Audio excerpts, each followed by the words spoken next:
May problema ka ba sa batas? Hihimayin yan ng kumpanyera ng bayan. Attorney Cheryl Adami Molina, si Attorney Cam sa Usapang Legal. Usapang Legal.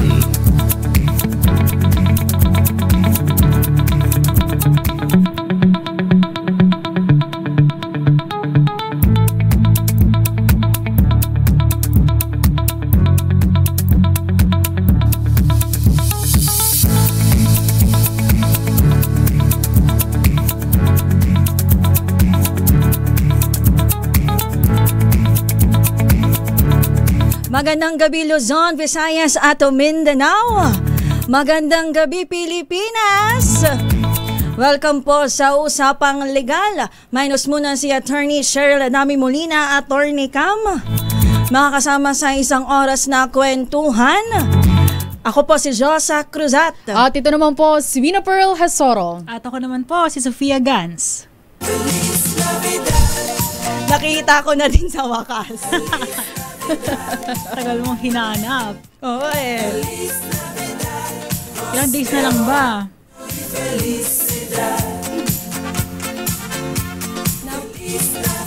Namamas ko po kaming tatlo. Hoy, baka magulat yung mga avid viewers, listener ni Attorney Cam. Ilista nyo lang po muna ang inyong mga katanungan sa ating abogado. Sasagutin niya yan next week. Pero, partner, Beshi, alam nyo ba, 76 days na lang. Christmas na.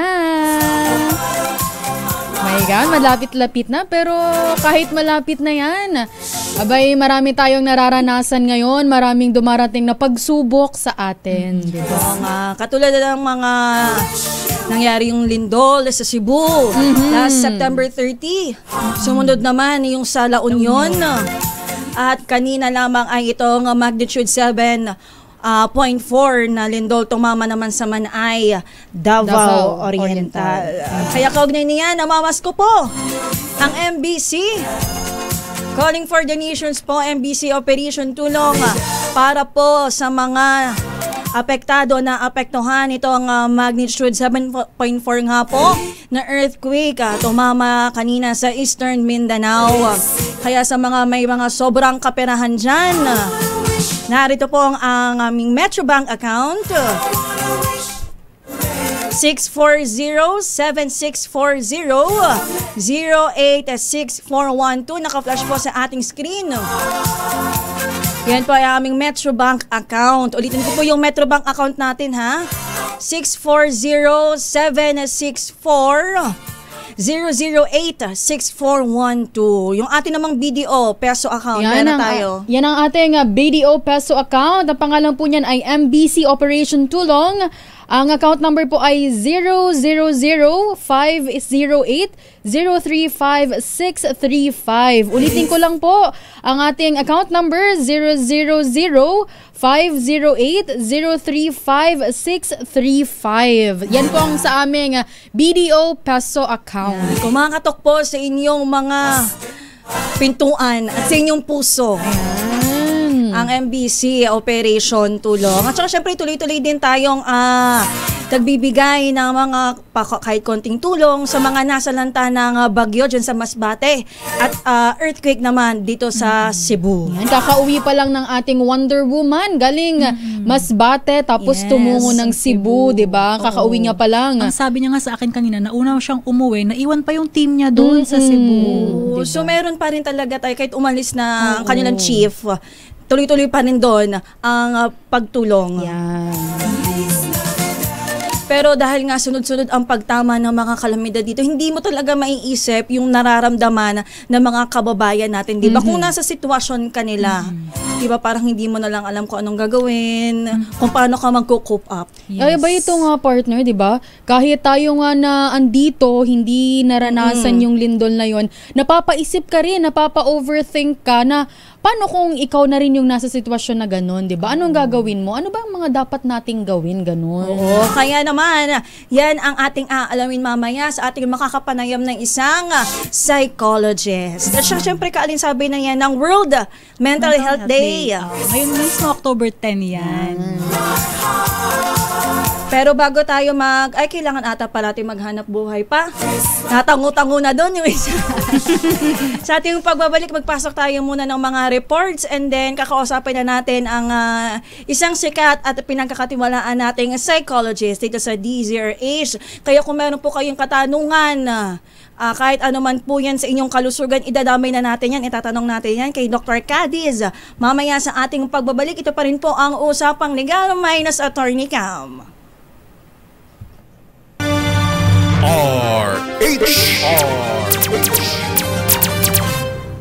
Feliz Navidad, Feliz Navidad, Feliz Navidad, prospero año y felicidad. Feliz Navidad, Feliz Navidad. Kami pa rin po ang inyong nakakasama minus Attorney Cam dito sa Usapang Legal. Ako po si Josa Cruzat. At ito naman po si Vina Pearl Hesoro. At ako po si Sofia Gans. Bago sa ating talakayan, yung mga kakabukas ng kanilang mga talapihitan at ang mga YouTube ng kanilang mga telebisyon, pag-uusapan natin yung World Mental Health Day. May makakasama tayo mamaya, makakausap isang kilala at mapagkakatiwalaang psychologist. Tsaka syempre itanong na din natin yung mga cope-up mechanism na pwede nating kakailanganin natin. Yan. Tsaka sa may mga katanungan dyan, pwede nyo ho kaming, pwede ho kayong mag-comment or mag-message po sa amin sa aming text line na 0919-2826-485. Ulitin ko po ang aming text line, 0919-2826-485. At dahil dyan, magpasok muna tayo ng live report mula sa labas ng ating himpilan. Go ahead, Sophie. Ayan, Mindanao Airport, seaports na nanatiling operational matapos ang lindol na tumama sa Davao Oriental ayon sa DOTR. Arch 27, Noche Cacas, Noche. Tres Maria, operational na ang airport, seaport sa Mindanao, maging ang sa Visayas kasunod ng 7.4 magnitude na lindol na tumama sa Davao Oriental kaninang umaga. Ito naman ang sinabi ni Acting DOTR Secretary Giovanni Lopez. Sa kaugnay naman ito, inatasan ni Lopez ang Civil Aviation Authority of the Philippines o CAAP at Philippine Ports Authority na ipagpatuloy ang pagsubaybay at pag-obserba sa mga pasilidad at istruktura ng paliparan at taungan, lalo na kung sakaling magkaroon pa ng aftershock. Inatasan na rin ng Acting Transport Chief ang Philippine Coast Guard ang kanilang deployable response group na tumulong sa mga search and rescue mission, lalo na sa mga residente ng naapektuhan ng lindol. Mayroon na rin umano silang libreng sakay ng love bus para sa mga stranded commuters na maghahatid naman sa kanilang destinasyon. Iniutos rin ni Lopez na ipagpaliban ang Siargao International Surfing Cup 2025 na nakatakda sana sa October 23 hanggang October 31. RH27 at Chikakas DZRH, una sa Pilipinas, una sa Pilipinas. Maraming salamat, RH27, Noche Cacas. Samantala, 156 million pesos binawas at inaprubahan sa period of amendments sa 2026 budget ng Office of the Vice President. Ang buong detalye sa report ni RH12, Milky Rigonan. Miss Milky? 156 million pesos o katumbas ng 17.5% ang binawas at inaprobahan sa period of amendments ng Kamara sa 2026 budget ng Office of the Vice President. Tinanggap ng House Committee on Appropriations ang amyenda ni Representative Leila De Lima ng mamayang Liberal Party List na bawasan ang panukalang pondo ng OVP para sa susunod na taon. Ibig sabihin mula sa orihinal na 889.24 million pesos na proposed budget ng OVP, babawasan ito at ipapantay sa kasalukuyang 2025 budget na 733.2 million pesos. Sa period of amendments, nilinaw ni De Lima, hindi ito demolition kundi pagdidisiplina dahil ilang beses ng pag-iisnab ni VP Sara sa budget deliberations ng kanyang opisina. Narito si Representative Leila dilema ng mamayang Liberal Party List. We call out entitlement. We confront arrogance. We demand respect. Public money is not a toy. Hindi ito pabuya na pinamimigay sa mga imbentong tao na may imbentong pangalan sa mga imbentong project. It is a trust. And until the Vice President learns respect, this House must act as the parent that disciplines a brat. Bilang tugon, tiniyak naman ni House Appropriations Committee Chairperson Micaela Swansing sa kabila ng bawas pondo sa budget ng OVP, hindi maapektuhan ang pansweldo sa mga empleyado ng Office of the Vice President. Ako si Milky Gunagulat para sa DCRH, una sa Pilipinas, una sa Pilipino. Maraming salamat RH12 Milky Rigunan. Mula sa Kamara, dumako naman tayo sa Senado. Yung mga paninira daw laban sa mataas na kapulungan na bahagi ng propaganda. Ayon yan kay Senate President Tito Soto. Idetalye mong balitang yan, RH28 Raymond Datpas. May grupo o mga grupo na gustong siraan ang Senado. Ito ang deklarasyon ni Senate President Vicente Tito Soto III kasunod ng mga naglabasan umunong fake news laban sa liderato ng Senado at ilang mga senador. Para kay Soto, bahagi ito ng propaganda nagsimula noong September 8 at nagtuloy-tuloy na ito. Kasama na rito ang lumabas sa social media na may panukala itong magpapataw ng panibagong buwis o 50% tax sa mga content creator. Paniwala ng Pangulo ng Senado ay may grupo na nasa likod nito, ngunit tumanggi itong tukuyin maliban sa pagsasabing, "Your guess is as good as mine." Napansin naman nila na pagdating ng araw ng Huwebes ay may mga fake news na naglalabasan laban sa kanya. Ganon din laban kay Senate President Pro Tempore Panfilo Lacson at Senate Majority Leader Juan Miguel Mig Zubiri. At pagdating ng araw ng Lunes ay may balita ng kudeta sa Senado. Si Soto ang nag-preside sa opening and close ng session kanina at inaprobahan ng kahilingan ng liderato ng Kamara de Representantes na extended hanggang sa araw ng Lunes, October 13, ang kanilang sesyon upang aprobahan sa second reading ang 2026 national budget. Magbabalik ang sesyon ng Kongreso sa November 10 pagkatapos ng kanilang undas break. Narito si Senate President Tito Soto. Pagdating ng mga Thursday, Friday, Saturday, may mga fake news against me, against Senator Lacson, against Senator Zubiri. Tapos pagdating ng Lunes, meron daw coup. Parang every weekend. So, ang tawag dito, staged ba ito? There's a word for that. Tingin niyo may concerted effort? Yun. That is the best word. I think there is a concerted effort by some quarters. I don't know who. We'll try. Ito si RH28 Raymond Datpas para sa DCRH, una sa Pilipinas, una sa Pilipino. Maraming salamat, RH28 Raymond Datpas. Feliz Navidad, prospero año y felicidad. Feliz Navidad, Feliz Navidad, Feliz Navidad, prospero. Okay, tuloy-tuloy tayo sa pagtanggap ng mga katanungan. Baka meron kayong personal na experience na pwede ninyong itanong or gusto ninyong itanong sa isang psychologist. Pwede natin yung ibahagi na with confidentiality ng inyong pangalan. Magandang gabi po muna sa mga nakatutok sa atin via YouTube channel. Nandiyan si Corazon Moreno. Ang sabi niya, pray po tayo palagi at huwag natin kakalimutan ang Diyos. Tama ka dyan, Corazon. Sabi naman ni Teresita at Yenza, sana nagdadasal siya na sana ay wala or hindi na madagdagan ang casualties. Dito sa 7.4 magnitude na lindol kanina.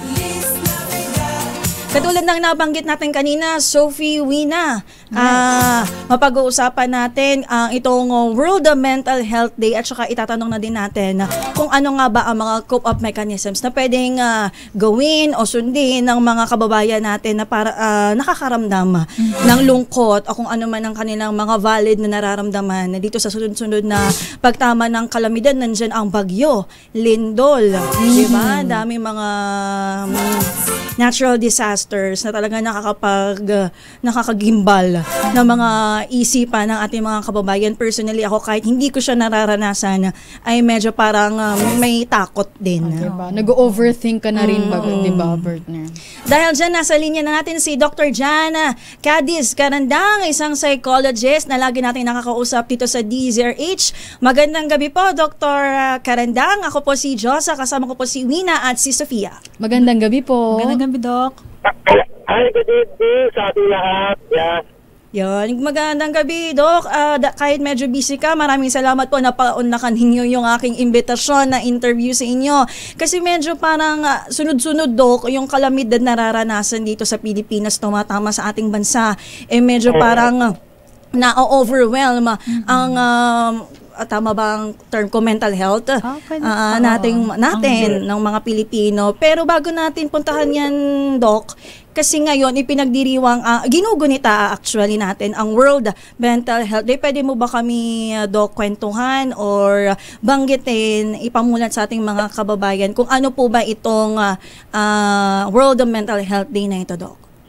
Yeah, actually, itong World Mental Health Day na pinagdiriwang natin ika-10 ng Oktubre ay isang oportunidad para sa atin na bigyang halaga ang ating kalusugang pagkaisipan. Kasi alam naman natin na kapag yung mga nakaraang taon, may stigma at hindi pa rin natin, hindi pa rin aware ang mga tao tungkol dito sa mental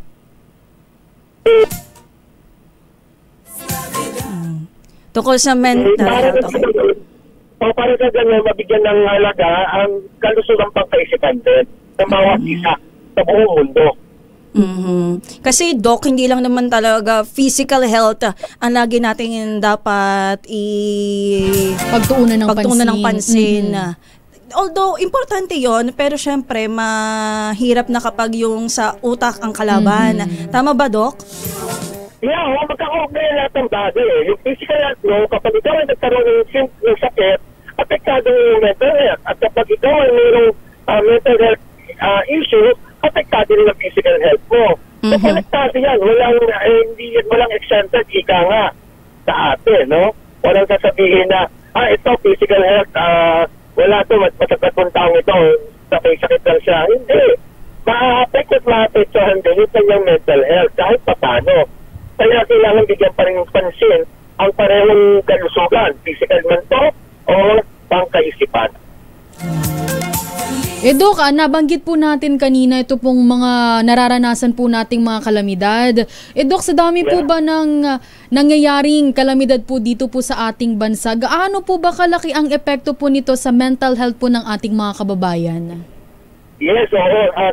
Talagang nakatakot, nakakatimbal. Kasi sa totoo lang, hindi pa nakabangon ang ilan nating kababayan sa taglo at sa pandemya. Pero ito naman, sa susunod ang ating nararamdaman sa paglindol.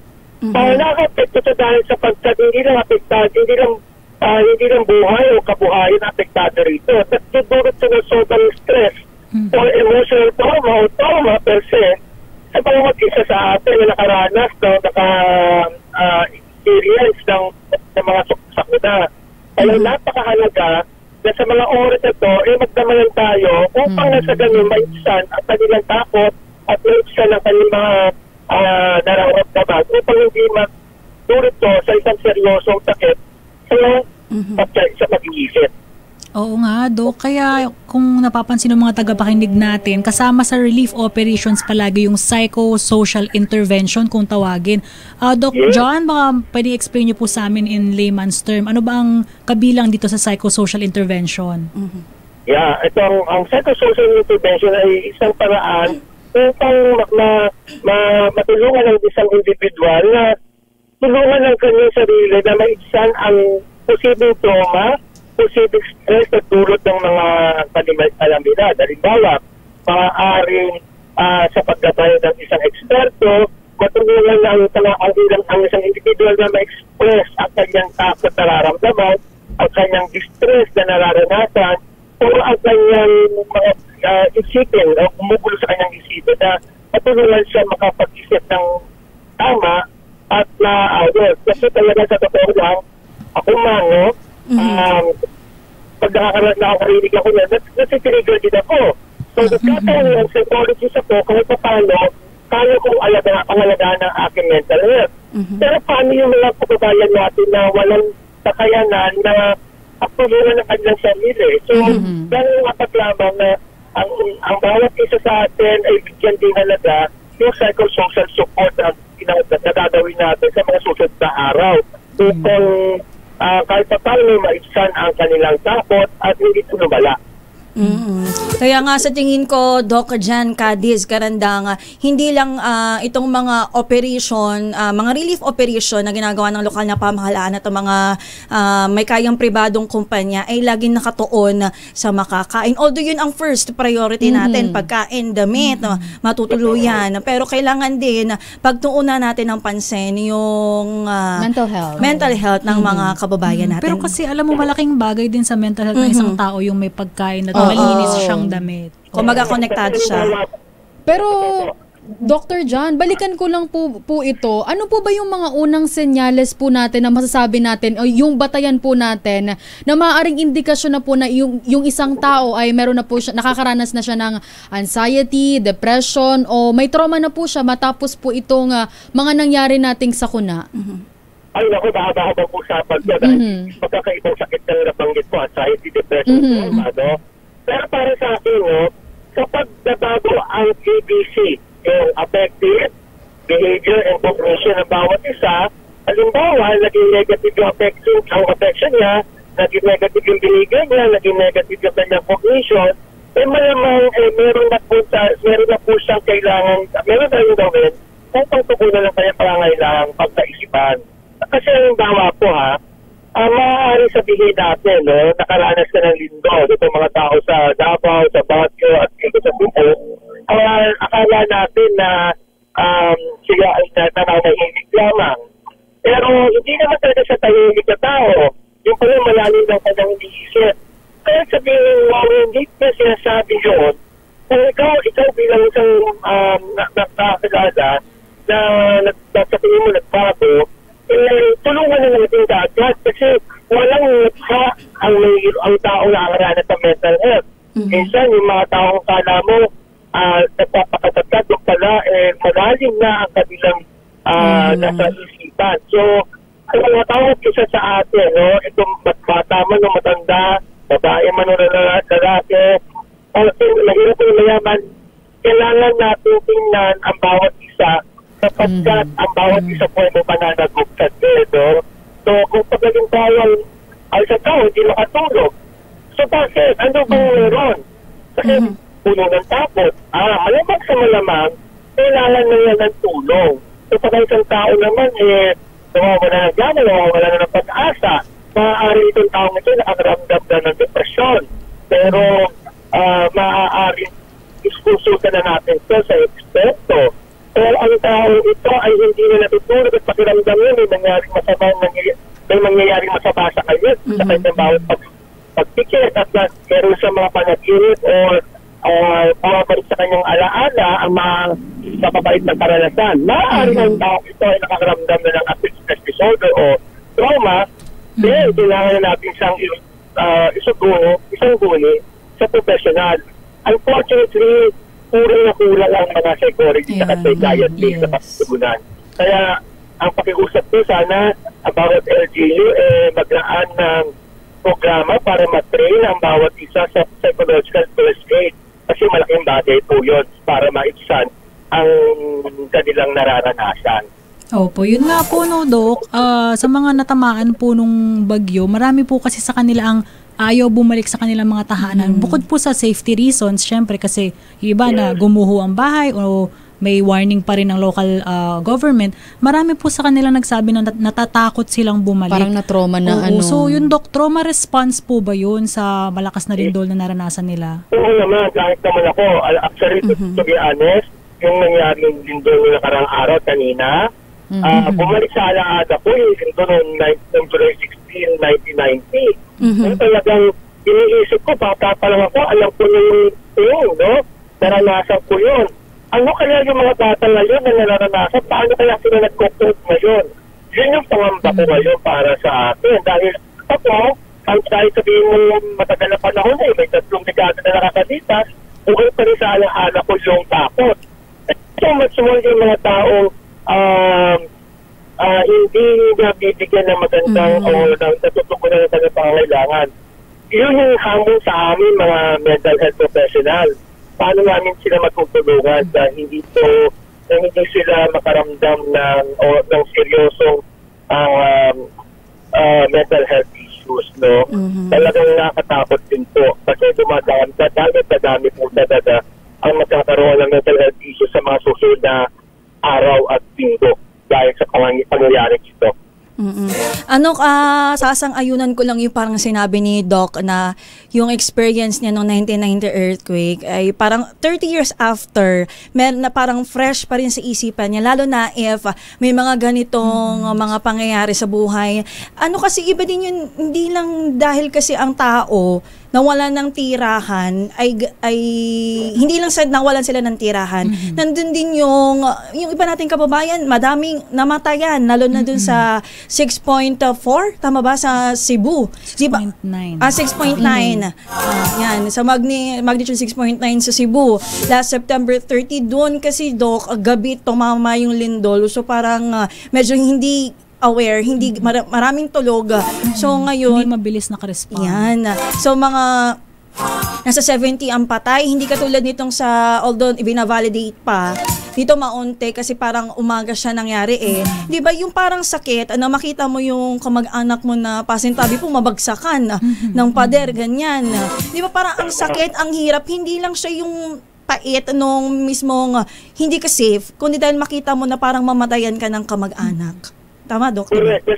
Tama po. Kasi halimbawa po sa bagyo na pretalik natin ulan at gaano kalakas ang bagyo. Di ba po? Ang pagtutok ng bulkan na pretalik na pwede natin mapagandaan. Pero ang lindol wala makakapagsabi kailan at saan tatakbo. Yes. Di ba? Bawat pagtakbo mo, hindi ko alam kung ano gagawin mo.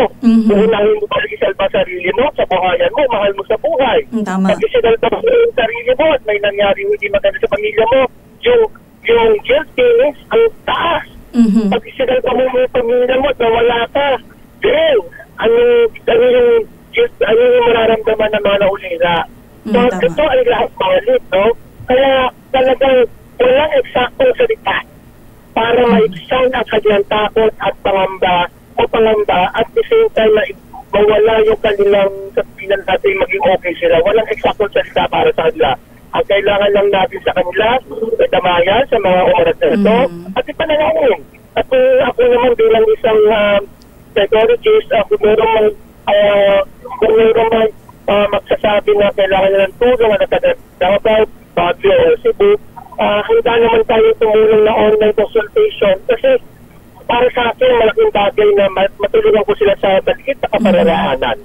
Tama naman si Doc na itong lindol earthquake ay hindi talaga to napipredict katulad ng nabanggit ng Vivox kanina. Pero Doc, bilang ikaw po yung nandyan sa hanay ng sektor na ikaw po yung expert, ikaw po yung specialist sa kalusugan ng utak, ano po ang inyong masasabi kasi sunod-sunod ang lindol sa mga tao naman dito sa Metro Manila na natatakot sa The Big One? Oo. Tulungan natin na maging alerto tayo sa mga, sumunod tayo sa mga kung anong sinasabi ng mga nasa otoridad. Pangalawa, kung ano yung nararamdaman, huwag mag-atubilin humingi ng tulong sa mga professional. Kasi we are educator. Kasi lalo na ngayon, no, ako aminado ako, thank you for this opportunity sa pag-interview sa akin. Kung sino man po ang nakikinig nyo na talagang may kakilala po, maaari pong ako magbigay ng libre konsultasyon para kahit pa paano sa mga nabiktima ng lindol natin na kababayan. Kasi para yun sa akin, makatulong lang ako sa isang sa taong malaking bagay kung lumaibsan nila sa kanilang dalanin, no? At sana mga local government po, ibukas din po na makipag-ugnayan sa mga professional tulad po namin, mga psychiatrists, na magkukulang din yung kanilang pangangailangan dyan. Dahil sa oras ito, walang ibang tutulong sa kapwa Pilipino, tayo rin din po, no? Ayan.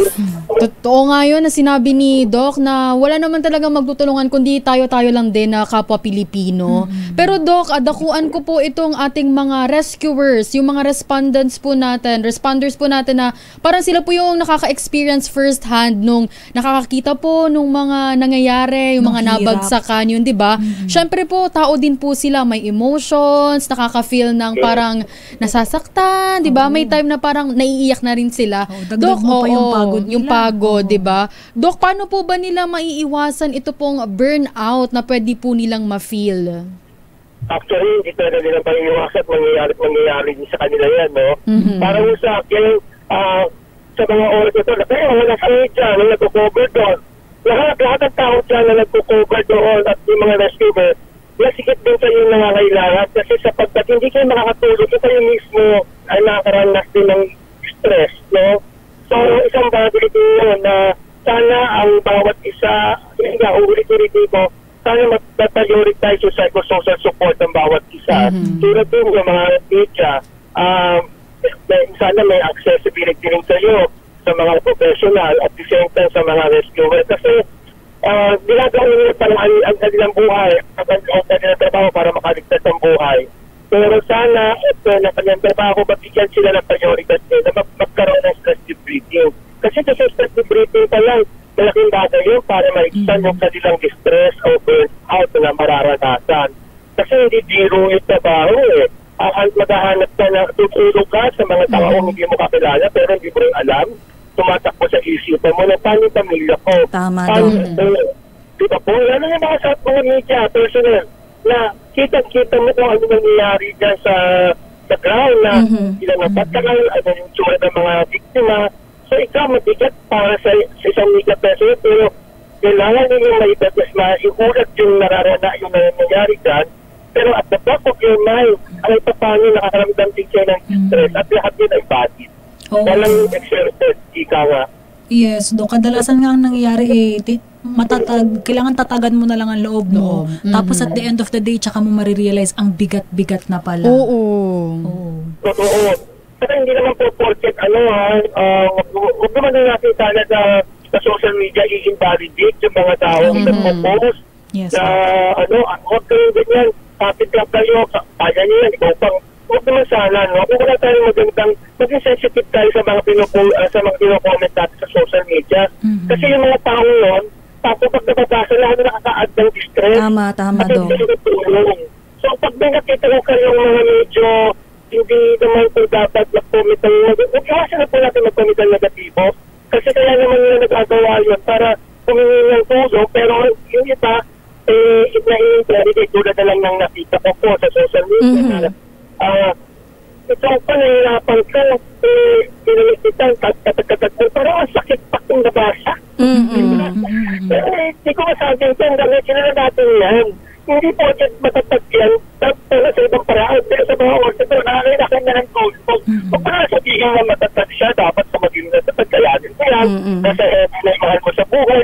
Hindi yan ang kailangan niya marinig, di ba po? Ano po yung medyo,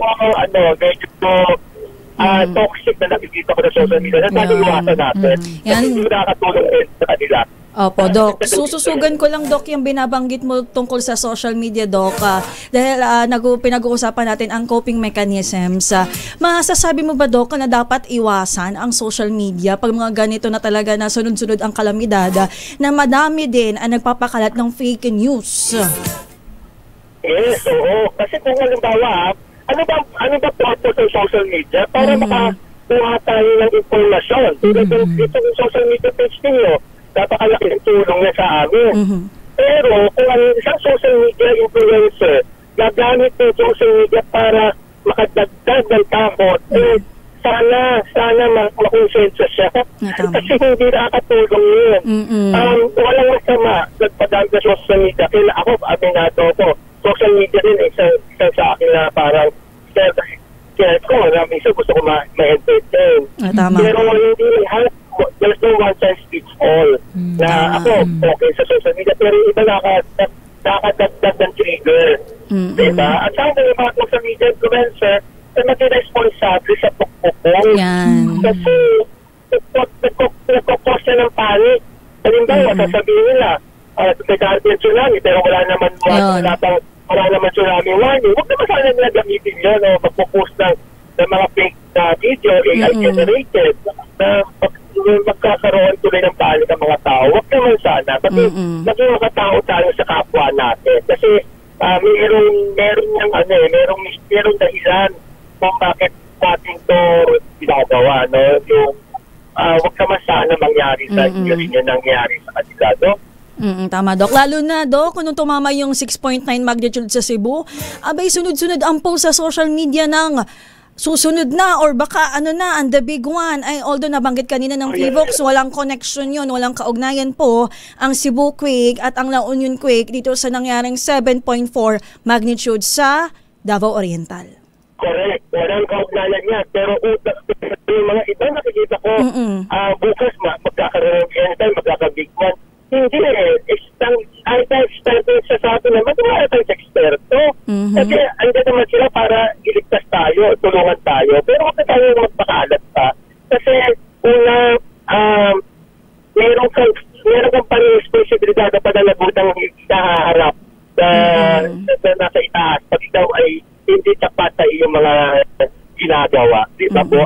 Kung tama po yung aking sinasabi, hindi ka nga gawin mo yung mabuti para sa kapalan sa ganyan, ikaw ay pagpalain ng Panginoon Diyos. Hindi lang naman po kasi. Very well said, Doc. Bago ka namin bitawan ni na Sofia Tuwina, hingan ka lang ulit namin ng isang mabilis na mensahe para sa ating mga kababayan na apektado at saka mga katulad natin na kahit hindi naman tayo apektado ay nakikita natin at naapektuhan na din tayo in a sense na dahil nasasaktan tayo sa mga nakikita natin na sunod-sunod na kalamidad, lalo na ngayon parang bagyuhin pa rin naman may mga darating pa rin bagyo. Ang sinasabi ng Pag-asa ay may mga ilan-ilan pang papasok na sama ng panahon dito sa Pilipinas after earthquake, nandyan ang bagyo, tapos yung iba pang kalamidad. Ano po ang inyong masasabi sa ating mga kababayan, Dok? Sa mga oras ito, walang eksaktong salita para maibsan po ang nararamdaman ng mga kababayan natin. Pero para sa akin, tayo ay sama-sama manalangin na maibsan o malagpasan natin ang mga pagsubok nito. At ipanalangin natin ang bawat isa na may maging ligtas tayo, no? Sila sa mga sakuna at sa mga sakunang darating sana hindi po matuloy. Yun po, dasal po tayo. At the same time, para sa akin, listening is the highest form of self-respect or the highest form of respect.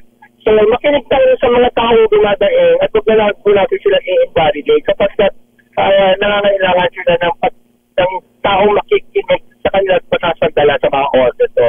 At the same time, sa mga taong nakakaranas kayo ng distress at hindi tayo biktima ng lindol o pagdiman, sana sa mga magdaling kakaramdaman, always remember that all is well. Diba? Tulungan natin ang ating sarili na maging okay ang lahat. At sumusulta sa mga eksperto. Huwag mo matakot sumusulta sa mga eksperto kung tayo ay nakakaramdam ng emotional or psychological distress para hindi po lumala ang ating kalagayan. Ano po? Alright. Sana po nakatulong. Okay, maraming salamat, Doc. Nakatulong po talaga kayo ng sobra. Hindi lamang sa amin tatlo, kundi sa lahat na nakatutok dito sa ating programa. Again, maraming salamat po, Dr. John Cadiz Garandang, sa pagpapaunlak ng inyong panahon. Thank you, Doc. Magandang gabi po. Maraming salamat po. At yan po si Dr. John Cadiz Garandang, isang kilalang psychologist. Bago tayo mag-commercial, meron muna tayong mainit-init na Flash Report! Flash Report! Ang Davao City nakakaramdam ng mga pagyayanig. Nandoon live si RH5 Val Gonzalez. Val? Go ahead, Val. Sa flight na galing yan sa Ninoy Aquino International Airport ay bigla kaming pinasalubungan ng isang napakalakas na aftershock. Umugoy, literal na umugoy itong Davao International Airport naming kinaroroonan sa mga oras na ito. At yung iba, dahil ako nandun sa may pinapawanan ng unang kaming pababa, ay nandito na ako sa may baggage area, kuhanan ng mga baggages, nang biglang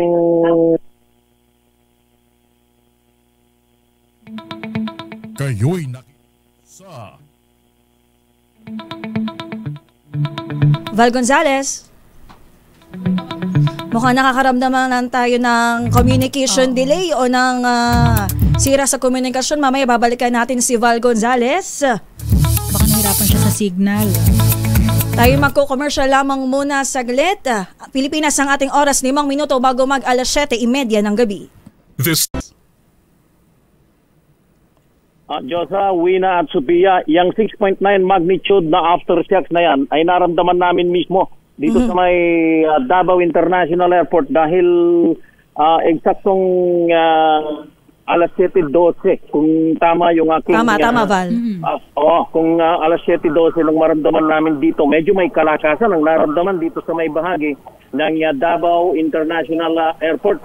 Yung ibang mga sakay ng PAL Flight PR2819 na hinding sinakyan na hindi pa nakakababa, wala pa sa kalahati ng mga pasahero ang nakababa, pero dahil ako'y nandun sa unahan kaya't nandito na ako mismo sa may pinaka-baggage area nitong Davao International Airport nung mangyari itong 6.9 magnitude na aftershock na ito. Kaya't yung mga nandun kanina sa may restroom dahil ang mga naunang bumaba ay nandun sa restroom ay marinig mo yung masigawan literal na umuugoy yung buong Davao International Airport nitong ilang minuto pa lamang ang nakalilipas sa Josa, Wina at Sophia. Itong kasamahan natin sa Agence France Press na si Jam Santa Rosa, isang photojournalist ng AFP, International Wires, ay hindi pa, kinukwento niya sa akin, hindi pa siya nakabababa ng eroplano nung mangyari yon dahil nauna akong bumaba sa kanya. So may kalakasan at batay dun sa kalalabas lamang na report ng Philippine Institute of Volcanology and Seismology of Peoples, 10 kilometro natukoy ang sentro nitong aftershock na ito.